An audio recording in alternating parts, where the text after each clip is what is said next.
Hola, bienvenidos a este nuevo episodio llamado La familia, el otro paciente y el círculo de apoyo. En este espacio estaremos Viviana Tálvaro, creadora de la Isla de los Abrazadores, y tendremos un invitado especial, Ricardo Salamanca Basto. Junto a él escribimos el libro El viaje de Bob a las estrellas. Hola Ricardo, ¿cómo estás? Hola Viviana, ¿cómo estás? Muy feliz otra vez de compartir este espacio contigo. Hemos aprendido un montón de toda tu sabiduría y tu corazón y tu inteligencia mezclada con un tema espiritual muy potente. Hoy vamos a conversar también de ese otro personaje tan importante dentro del libro. Hay tres personajes claves. Bonga, que es el abrazador que está enfermo, su familia, sus cuidadores y el personal asistencial que ayuda y que protege. Y cada uno es atravesado por la historia y por la muerte y por la enfermedad de una manera distinta.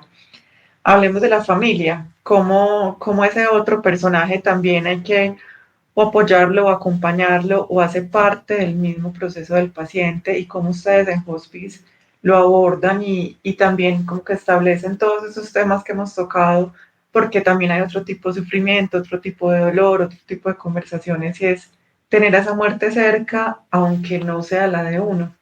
Sí, desde la filosofía hospice que encarna y realiza cuidado paliativo, eh, la familia es fundamental porque hace parte de las dimensiones del ser humano o de las áreas de ajuste.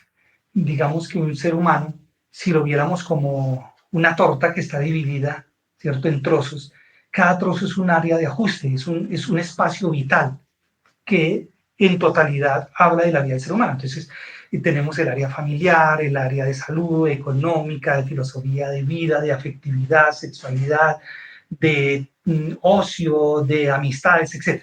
Una de esas áreas importantes es la familia. Y cuando transitamos la enfermedad, la familia se vuelve un elemento fundamental, valga la redundancia, fundamental en el proceso. Por eso uno podría llegar a decir, o yo podría llegar a decir que así como tenemos un paciente, la familia se convierte en otro paciente. Y por eso el título de esta conversación de hoy es el otro paciente, es decir, la familia como otro paciente. Y tenemos una experiencia muy sencilla y cotidiana.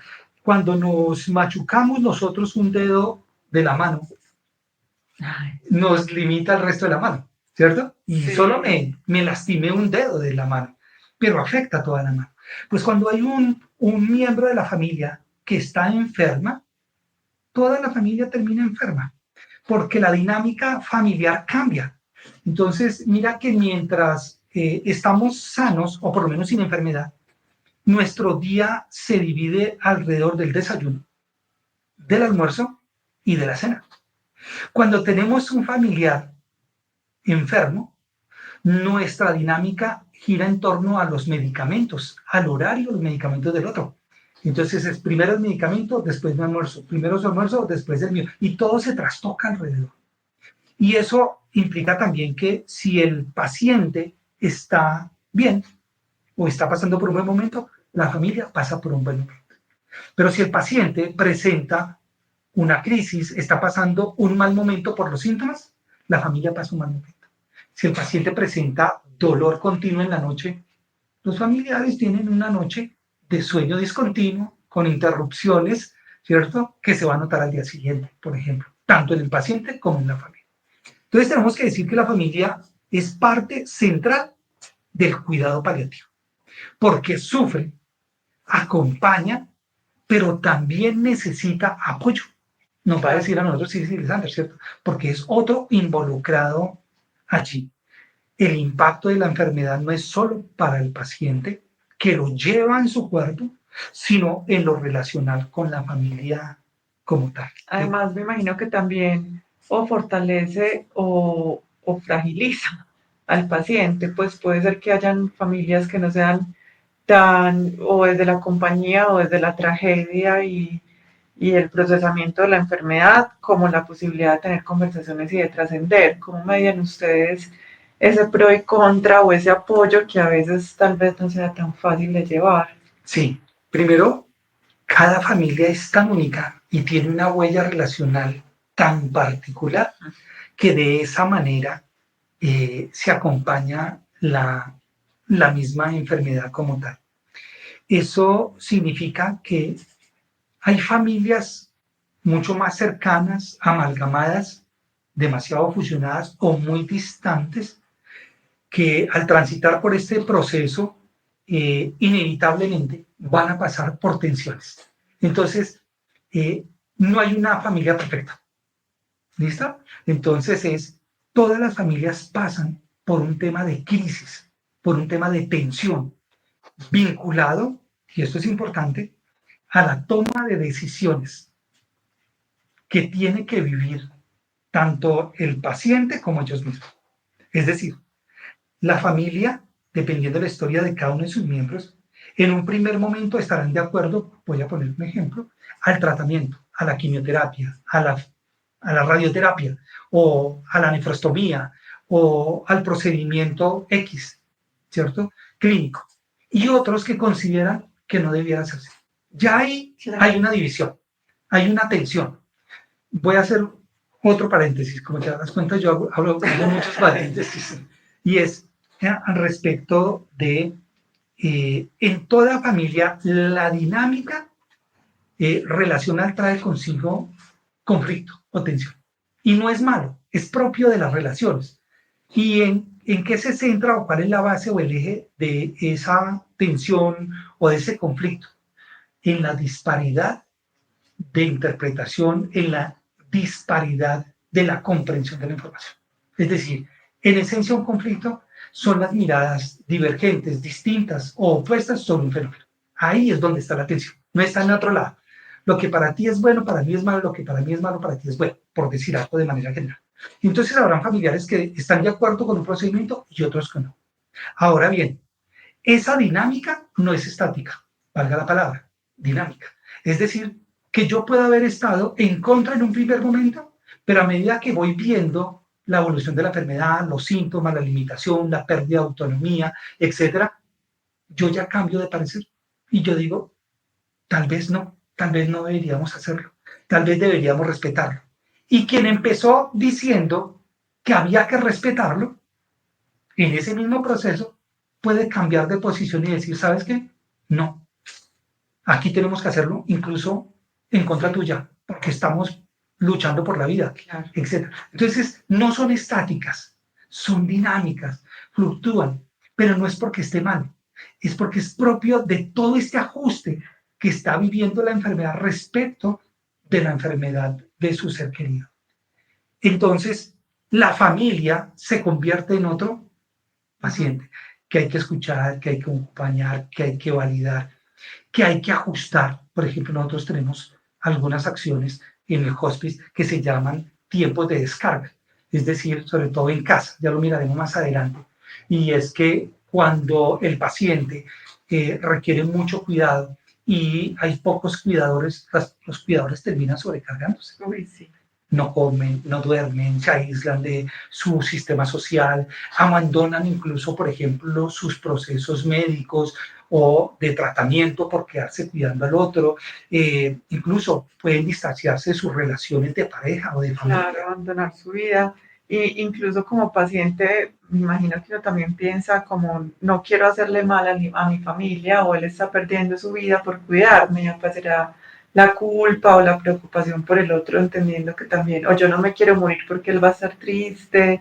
También para el paciente debe ser complejo esa mirada a su familia. Claro, ahí viene el hecho de que la familia, una de las formas de apoyo es ayudarle o a reconstruir o a reforzar o a instaurar nuevas habilidades respecto de redes de apoyo. Es decir, la familia también está inmersa dentro de un contexto.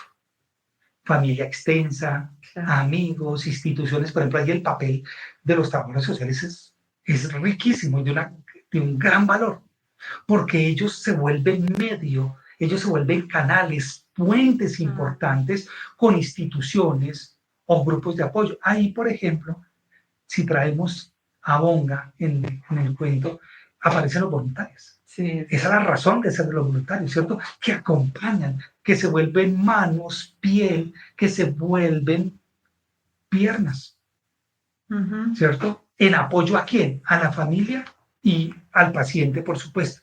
Por tanto, hay un tema y es que también hay que acompañar a la familia en este proceso. No lo desarrollamos ahora, solo lo anuncio. Por eso hablamos de un duelo anticipado y de un duelo post-mortem. El duelo anticipado es el que tiene que vivir la familia. Es decir, tengo que ir transitando en lo que implica la pérdida y el duelo, en ese sentido, respecto de lo que le va a pasar a su familiar. Y ya después es, ¿y ahora cómo sigo viviendo con la pérdida de mi ser querido? ¿Por qué? Porque mientras el paciente va en ese proceso y la enfermedad y el cuerpo se lo va indicando, ¿cierto? Que el momento va llegando. El cuerpo, hago un paréntesis aquí, otro, el cuerpo habla. El cuerpo le va diciendo, ya no camino, ya no logro tragar, ya no logro orinar fácilmente, ya tengo dificultad para evacuar, me cuesta respirar o no permanezco mucho tiempo despierto. El cuerpo le habla. En el libro también aparece, Sí, ¿cierto? En la ilustración y en el momento, y ahí aparece justo esos otros personajes. exactamente. Ahora, si el cuerpo habla y le va indicando, pues también hay que acompañar a la familia porque se está dando cuenta que está pasando con su ser querido. Y es quien me acompaña a mí a transitar. Entonces, la familia se vuelve otro paciente, se vuelve una persona muy importante, porque además una de las preocupaciones del paciente también es su familia. Y si el paciente ve que se acompaña a su familia, que se le escucha, que se brindan los espacios, para él es menos difícil, porque él sabe o logra intuir que esto no va a ser fácil para su esposo, su esposa, su hijo, su nieto, su hermano, su papá, no sé, el familiar que esté allí del otro lado, por supuesto. Eso significa que esto nos puede llevar a algo que se llama el síndrome del desgaste o del desgaste del cuidador. Es decir, la persona cuidadora, que es la familia, que es un cuidador no formal, porque están los cuidados formales que serían los auxiliares, los enfermeros, ¿cierto? Pues se van a desgastar, porque están 24/7. No salen, no comen, cambian, se vuelven irritables. Y lo sabemos porque empiezan a cometer errores. Errores en la administración del medicamento por horario, en el cuidado, y no porque no los amen, sino porque hay una carga. Cada vez que tú y yo estamos más cansados de una actividad, nos tornamos más reactivos, menos apacibles, acogemos menos las opiniones de los otros, las gestiono de manera inadecuada porque estamos cansados. Y eso sucede, y sobre todo con enfermedades que llevan un tiempo más prolongado de evolución como tal, o que han venido durante un tiempo como paciente crónico y hoy entran en la terminalidad, por ejemplo. O pacientes que recurrentemente están ingresando al servicio de urgencias. Y urgencias es un ámbito desgastante, es un campo de batalla hospitalaria, pero de mucha carga emocional. ¿Sí?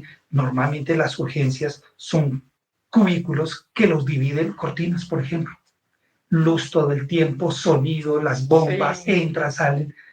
Además de ver el rostro de su ser querido, es la información que tú percibes de alrededor, del cansancio, del llanto, de la pelea, de la información que escuchas en el otro. Entonces, toda esa información se vuelve profundamente estresante, no solo para el paciente, sino también para la familia. Y entonces lo que se busca es que llegando al hospice, permita que nosotros le atendamos mayor tiempo y la persona, por ejemplo, si venía de estar 24 horas de cuidado, pudiera estar mediodía. Ahora, la verdad es que es una gran negociación, porque el familiar no se quiere ir. O sea, lo único que hizo es cambiar de cama, ¿sí? Con el paciente. Y uno les dice, bueno, quiero que vayas a descansar, ve, no, y si me necesite más, nos sigue costando entender que debo tener conductas de autocuidado. Claro. En el patrón de sueño, en la alimentación, en las actividades de ocio dentro o fuera de la unidad, en las relaciones y contacto con los otros. Entonces, el otro se vuelve también una persona importante del cuidado.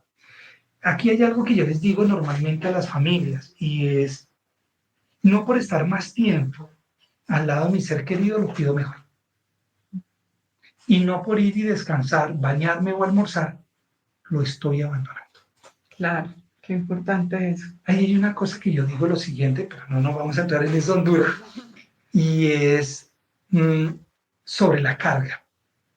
Cuando a mí me impone alguien una carga, yo la peleo hasta que me la quito, porque la puedo sentir injusta, la puedo sentir sobredimensionada, etcétera, y la peleo hasta que me la quito.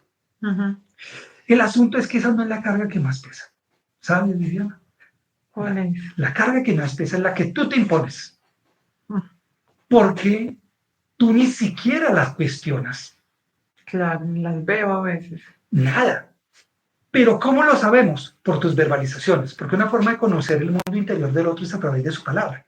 Entonces, cuando usa palabras como yo debo, yo tengo, es que sin mí, yo me estoy imponiendo una carga. Y entonces yo debo estar, yo tengo que acompañarlo, etcétera, olvidándome mismo, y no la cuestiono. Por eso es tan pesada. Claro. No la ve. Entonces el equipo debe buscar la forma de tratar de romper esa carga y decirle, lo vamos a cuidar, ¿cómo lo has visto? Está dormido, dejamos la puerta abierta, mira que está aquí la enfermera, el auxiliar va a pasar más seguido, ve y te tomas una agua aromática, ven, subimos a la terraza y hablamos, etcétera, para tratar de sacarlo por breves momentos. Si uno lo viera desde el ámbito organizacional, sería lo que se conocen como pausas activas. Es un momento, respira. Entonces, en ese sentido, lo que se busca es que la familia encuentre, reconozca, acepte que hay redes de apoyo, personas que podemos acompañar y ayudar para que respire, y no es abandonarlo. Y les digo, los últimos momentos no definen tu relación con el otro. Uh-huh. Ya lo ha hecho toda tu vida. Uh-huh. Por tanto, si no estás en ese momento, al momento de su fallecimiento, no pasó nada. Ya construiste una vida con él. Claro. Igual, si estás y lo ves fallecer, tampoco es que lo defina, porque ya lo ha hecho toda tu vida. Pero eso implica necesariamente un tema de humildad, y no es fácil. Y entender que el amor no se mide por el tiempo, en ese punto, ¿no? Sino por lo que has construido, porque le has dado todo, ¿sí? Ahí surge fácilmente el tema de la culpa, que hay una distinción entre error y culpa. Son dos cosas distintas como tal. El error es un tema que no tenía la intencionalidad. Yo me la jugué por impericia, por ignorancia, por imprudencia, por lo que tú quieras. En la culpa ha habido una intencionalidad. No lo quiero hacer teniendo toda la posibilidad. Y lo podemos ver a veces en familiares que han estado muy distantes y cuando llegan al final de la vida no se quieren mover. ¿Por qué? Porque yo tengo que, entre comillas, recuperar el tiempo perdido. Claro. Y tú no recuperas el tiempo. Vive lo que tienes en ese momento. Qué importante eso, además, para que la enfermedad sea algo para estar más cerca de la vida. Yo recuerdo mucho que en un momento hice un curso de budismo y ellos tenían una meditación diaria sobre la muerte para generar la importancia de la vida, de lo sencillo, del aire, y decían que parte de sentir mucho más la vida era ser consciente de esa muerte. Y otra cosa que me hiciste recordar es que, claro, cuando uno se acerca con naturalidad a ese proceso, pues permite también que esos últimos días sean distintos y valorar incluso más la vida de esos últimos días. Yo recuerdo mucho con la muerte de mi abuela, que era como mi persona favorita en el mundo mundial, y me costó mucho al principio como aceptar ese proceso y un cambio de mentalidad, que es lo que estás diciendo, realmente es un cambio de pensamiento, es decidir y tomar una decisión muy consciente de yo cómo quiero vivir estos últimos días con. Y fue precioso, ella en sus alucinaciones llamaba a mi abuelo y lo veía ahí y jugaban juntos y tuve la oportunidad de que me cantara canciones y fueron, yo creo que uno de los días más, con más recuerdos bonitos que tengo, porque claro, uno la veía desgastada y en su proceso, pero también fue permitirme acompañar y vivir un proceso muy de cerca, que es también muy cotidiano en todos, solo que es como una manera de pensar, de no aceptarlo, por ese tal vez ese ego, esa no humildad de decir, sí, nosotros hacemos parte de la naturaleza misma, así como las planticas, los animales, y toda la vida tiene ciclos y nosotros también necesitamos entregarnos a ese ciclo, a ese último proceso. De acuerdo, mira que tú mencionabas algo ahí con tu abuela del mundo mundial. y tiene que ver con el hecho de cuidar a la familia es cuidar del paciente. Cuando yo cuido de la familia, cuido al paciente. Claro. Porque ellos transmiten lo que nadie del equipo puede. Yo por lo general cuando entro en la habitación siempre busco llegar con una sonrisa, con algo de humor, porque ya bastante tenso es el momento y el proceso. Y siempre me ha funcionado, ¿sí? Uno más abierto, otro más encubierto, otro más sutil, otro mucho más vinculativo, no importa. Pero me ha funcionado y le permite a la familia un respiro en ese momento como tal. Y desde allí, entonces, la familia también se vincula. Entonces, en otros espacios, mantener la distancia con el paciente y la familia es importante. Aquí también, pero hay un cierto grado de cercanía y se llama, pues sí, por un lado empatía, pero hay algo que se llama empatía y es que la situación no me inunde. ¿Sí? Recuerdo algo de una persona a quien aprecio mucho, es un amigo con quien mantenemos comunicación, se llama Cristian Viallo, y él es el director de un hospice en Argentina que se llama Madre Teresa, que queda en la ciudad de Luján. Y Cristian, en una clase que me invitó en la Universidad de Buenos Aires a una clase de ética en el final de la vida, le preguntaban, unos estudiantes les decían, Cristian, ¿está mal? Yo pensaba que esas preguntas solo se hacían en Colombia, y no, también se hacen por allá, y era, todos nos morimos. Sí, Cristian, ¿está mal que yo llore con el paciente? Qué belleza. No, en el ámbito profesional se miraban mal. ¿Cómo así? ¿Cómo le va a preguntar esto al profesor? Y él le contesta, mesurada, pausadamente, como es él, le dice, no, no está mal que llores con el paciente. Está mal que llores primero que el paciente. Ok. ¿Sí? ¿Por qué? Si yo lloro con el otro es porque soy humano, porque su afecto se refleja en mí también, porque compartimos la misma condición de humanidad, de sensibilidad, de vulnerabilidad, de finitud. Pero cuando yo lloro primero significa que estoy desbordado y ya no te ayudo, que eso es distinto.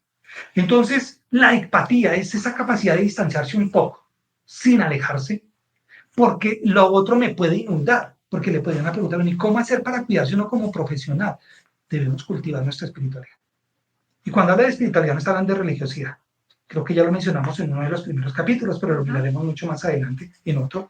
Y tiene que ver con el hecho de cultivar el espíritu, significa cultivar el ocio, el deporte, la amistad, su afectividad, todo eso que hace que tu espíritu humano, que está puesto en acción a través de la razonabilidad, por eso la espiritualidad tiene que ver con ese ejercicio de razonabilidad para responder preguntas profundamente existenciales.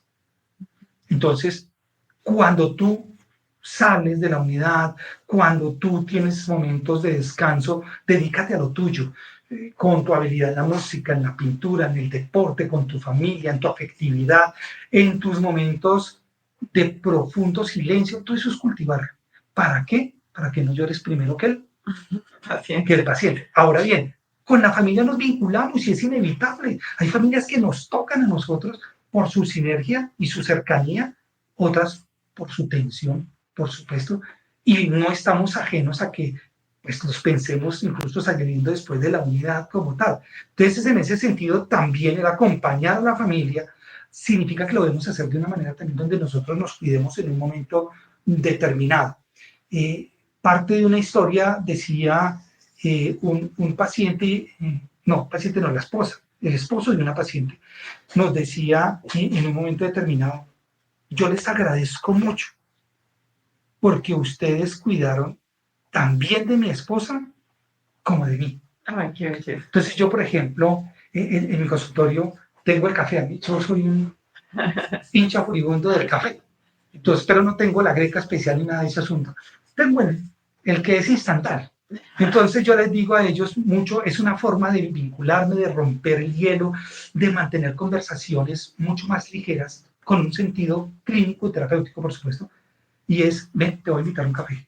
Y yo le digo, pasen una hora, nos vemos, listo. O agua aromática porque tú tomas agua aromática. Y tengo la virtud y el regalo de que en mi consultorio son de los pocos consultorios donde hay jardín dentro y Sí. está iluminado y es muy agradable realmente. Y van y yo les digo, no, vamos a tomarnos el café y yo empiezo rompiendo ese hielo en términos de la participación. Y digo, esto es autoservicio. ¿Por qué? Porque si yo le echo demasiado café, usted me dice que quedó muy negro, no sé qué, entonces venga, cada uno lo hace y lo vamos haciendo los dos. Y vamos por el agua caliente y todo eso rompe y genera familiaridad. Y cuando nos sentamos empezamos a hablar de qué hace, cómo ha estado, qué hacía, dónde se conocieron y después voy enfilando, llamemos las preguntas, en dirección de su impacto emocional. Esa vinculación, esa cercanía permite que esa relación con la familia, esa relación incluso familiar, que yo lo veo hace que la persona pueda transitar de una mejor manera su proceso de enfermedad como tal. En la película de Farwell del 2019, que habla sobre el impacto de la enfermedad en la familia, y hay muchas otras películas que valen la pena verlo desde ese componente como tal, o la película Mi vida sin mí, no sé si la recuerdas también, ¿cierto? Claro. Mucho más emotiva, y es sobre cómo una mujer joven prepara a su familia para su ausencia, buscando incluso una persona que, ¿cierto?, integra ese espacio, ¿verdad? Sí. O sea, ella sufre por su familia, y esto lo vemos día a día.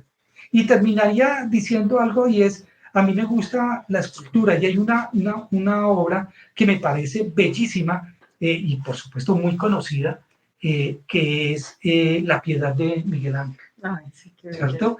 Esta piedad con esta escultura donde una mujer que es María tiene en sus brazos todo el cuerpo desgonzado de la muerte de su hijo, como tal. Y es que la familia carga al paciente, pero el paciente también carga a la familia. Hay una anécdota de Miguel Ángel que me parece, y con esto cierro, importante, y es que la escultura manifiesta la figura de la madre que acompaña, soporta, transita la enfermedad, el dolor, el deterioro y la entrega en la muerte de ese hijo como un espacio de amor, de comprensión que le ayuda al procesamiento de la misma experiencia. Y hubo un momento en que Miguel Ángel toma un pequeño cincel, le pega en la rodilla a una de sus esculturas y le dice, solo falta que llores. Es decir, el arte definitivamente nos ayuda a trascender como tal. Y hay una música, hay un director de música coral que es Ennio, maravilloso, que habla en sus composiciones sobre la ternura y el lazo humano. Y es uno de los compositores de mayor prestigio en el mundo. Y terminaría con esta frase, si nos puede ayudar a nosotros en este tema de hoy, Viviana, y es, nadie muere solo. La familia también vive el proceso, dice Cicely Santos. Muchas gracias, Ricardo. Qué episodio tan bello. Además, trayendo la película que hablabas de Una vida sin mí, yo recuerdo mucho la escena del médico, porque pues no se los voy a contar, pero sí este personaje en particular, por lo que decías, que, que ustedes como profesionales también pueden llorar y sentirse, y es como también lo que invita a Hospice a salirse del lugar frío, tal vez distante, y de lo que hablabas, pues de entender como la información solamente, o tal vez el cuerpo como un mecanismo en el que yo puedo arreglar como si fuera una máquina y ya me voy, pero no, pues hay otro montón de cosas ahí.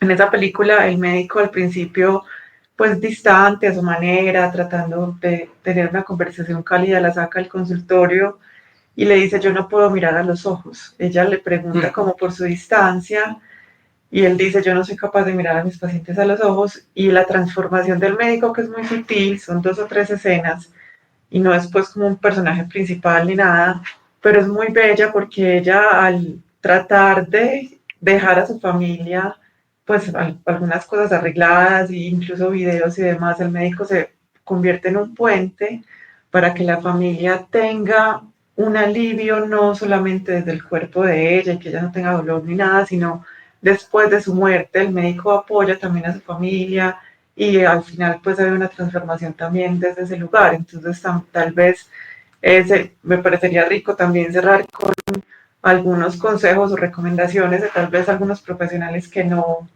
sean o capaz o que no se sientan como en posibilidades de expresar ese dolor o de abrir su corazón a estos procesos.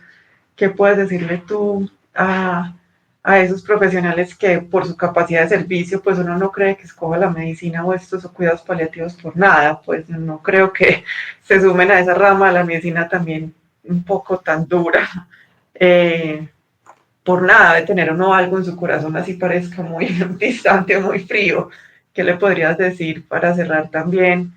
¿Cómo ir abriendo esas posibilidades o tal vez disminuyendo el miedo al dolor o al principio en el primer episodio que dijiste al amor también?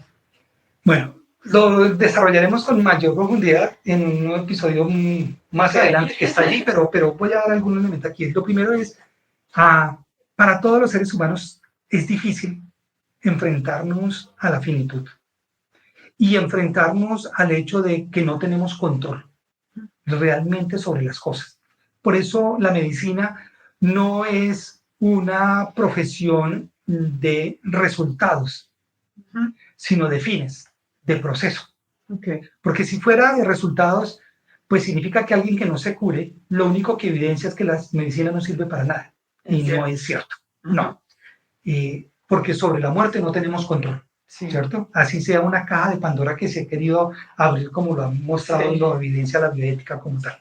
¿Cierto? Toda una discusión ahí al respecto muy interesante. Pero lo que sí podría decir es que hay un mito sobre que los médicos se acostumbran. No es cierto. Okay. Que los médicos no tienen corazón. Tampoco es cierto.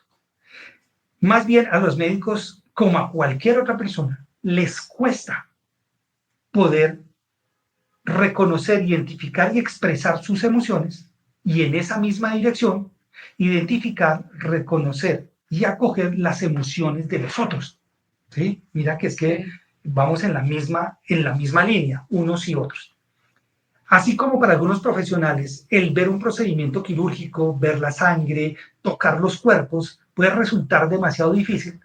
Para los médicos o para el personal sanitario, puede resultar mucho más difícil la expresión de los sentimientos como tal, porque nos podemos quedar con acciones mucho más técnicas, ¿cierto? Que de alguna manera me mantienen distante de ese componente. ¿Sí? Muchas veces no vaya, dígale usted porque yo no sé qué decirle. Yo solamente le dije y salí corriendo, una expresión figurativa, que me siento incapaz o porque me duele, porque soy mamá, porque soy papá, porque tengo un hijo y me siento confrontado. Yo lo diría es la condición humana que nos enfrenta con el misterio, y el misterio no es porque no se pueda explicar, sino porque rebasa la experiencia misma del hombre. Entonces la enfermedad y la muerte es una experiencia profunda, es una experiencia confrontativa de la realidad humana. Y eso significa que hay que acompañar también al equipo. Entonces el equipo se puede volver otro paciente. Claro. Entonces la tríada, llamémoslo así, en cuidado paliativo es paciente, familia y equipo. ¿Por qué? Porque, lo miraremos cuando hablemos de duelo, el médico también hace duelo. Acompañé a un paciente, falleció a las 10 de la mañana, pero atrás me están pidiendo cama porque hay un paciente que necesita. Y no es como dicen, no dejó enfriar la cama. No, es que hay otro que está pidiendo ayuda. Entonces necesitamos que llegue rápido, que le den el espacio para que podamos acogerlo. Y tú pasaste a las 9, antes o en el momento en que falleció, y vuelves a las 3 de la tarde y te encuentras con otro. Claro. No es fácil. El médico también se ve enfrentado a eso. Como un otro paciente, si se quiere. Sí. Muchísimas gracias, Ricardo. Gracias a ti. Por esta conversación tan agradable. Los esperamos a ustedes en otro próximo episodio.